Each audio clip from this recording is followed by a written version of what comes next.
positive spin that you put on our players and what you do for our league. It really means a lot to us with what you do for our football team, but specifically for our league. So I just want to talk a little bit today, before we open this up for questions. Talk a little bit about last year, knowing that we moved ahead. But I think, standing up here a year ago, going into my first season at Auburn, there were some things that we really felt like were very critical to what we were trying to do with our football program. And probably the most important thing that we felt like needed to happen last year was for us to build a foundation for what we're trying to do down the road. This is a long-term plan, and this is a long-term vision, and we feel extremely excited on the fact that we feel like we have a football team based on last year going into that direction. That doesn't mean we've arrived, and we know that. But going into the season, the question was, what's a successful year? How many wins? How many losses? And we'll never try to pin success on a number of wins. Obviously, we want to win as many games as we can, and we want to put a championship team on the football field. That's the goal of Auburn University. That's been the goal of the place long before I got there, and will be the goal long after I leave. But the foundation of what we were trying to do was extremely important. We had to come in last year and win the trust and respect of our senior class first in terms of building that foundation. We had to recruit a class in that once we gain that trust and respect of our football team, add to that with a new recruiting class that we felt like was the right men for our program. I feel like we did that. If you go back and you look at the wins and losses of last year's season, you always look back and you can always look at the games that you would have, should have, and could have won. We certainly look back at last year and see a football team that at times played well, at times didn't play well.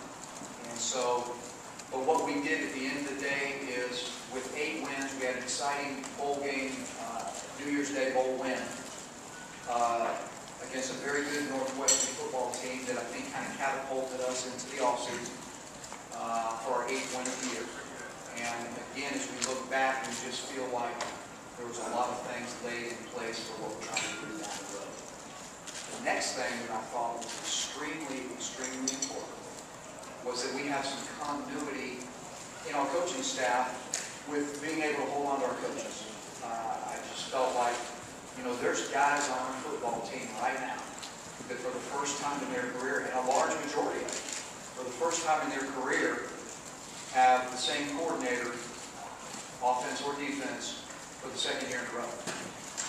And you've got guys that have position coaches that are really sitting in the same boat. So it was extremely important for me to, give some continuity to our football players having the same coaching staff. And so we were able to retain everybody on our coaching staff. And there's 119 football teams across the country that play football in Division I. And out of those 119, I want to say there's a very small handful, probably less than 10%, or somewhere around 10%, that kept their coaching staffs intact. So, to me, that was another part of the puzzle, in trying to build the foundation for what we're trying to do down the road. So we were able to do that, and we were able to keep all of our coaches intact. And we've spent the majority of the offseason trying to figure out how we can be a more consistent football team. Because, as I said earlier, there was times when we really played well, and there was times when we really didn't play well. So we had to go back and really evaluate. It's been an ongoing process in terms of, going through last year all the way up to where we are now, and trying to evaluate what is it that we have to do to become a more consistent team. And that's everywhere on our football team. That's on offense. If you look at our offense last year, there was a lot of things that we did well. I think we set some school records. I think some guys for the first year being in the offense, we had a tailback that rushed 1,400 yards, and the year before he rushed for 600. With a 2nd-round draft pick. We've had some kind of landmarks with our offense in terms of some things that we've done that are glaring. But what was glaring to us as we went back and watched it is we were very inconsistent. There was times where we couldn't run the football, which in our opinion in this league is something that we have to be able to do a better job of this year to win more games. We feel like, first downs, there's just times where, we put a lot of pressure on our defense because we couldn't get first downs.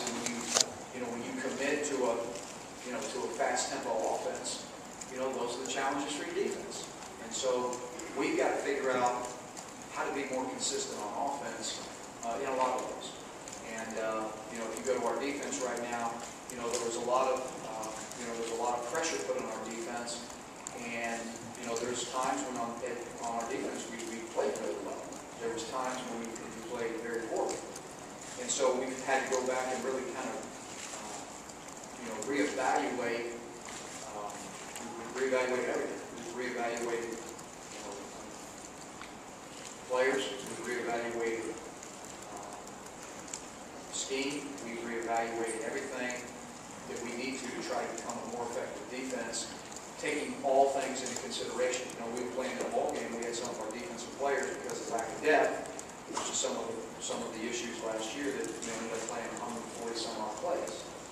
And so, you'd like to try to get away from that a little bit. So, in special teams wise, there's times where we were really, really good. We returned kickoffs for touchdowns, and we returned kickoffs for 18-yard, an 18-yard kickoff return average, which is not acceptable. So we've got to go back and look at our special teams and see where we are, in those phases. And so, all things being told, consistency is going to be the name of the game with us, in terms of us being better and really laying the second brick in the foundation of what we're trying to do. Again, wins and losses is not really, something that we can pin a number to say this is going to be a successful second year, because I know some of you are going to ask that. It's more of, we want to be a more consistent team, and we want to, on a consistent basis, play better than we did last year. The numbers work themselves out. We brought three tremendous young men here today. It's a media day, so I'd like to spend just a couple minutes talking about it. We've got Lee Zemma, our starting left tackle.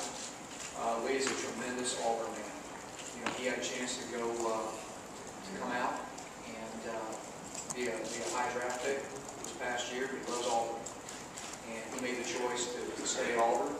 And Tim and I talked numerous times. He's as happy as he's ever been, and he's a great Auburn man. I think he's a great story. He's probably going to break most of the records for consecutive starts at Auburn University.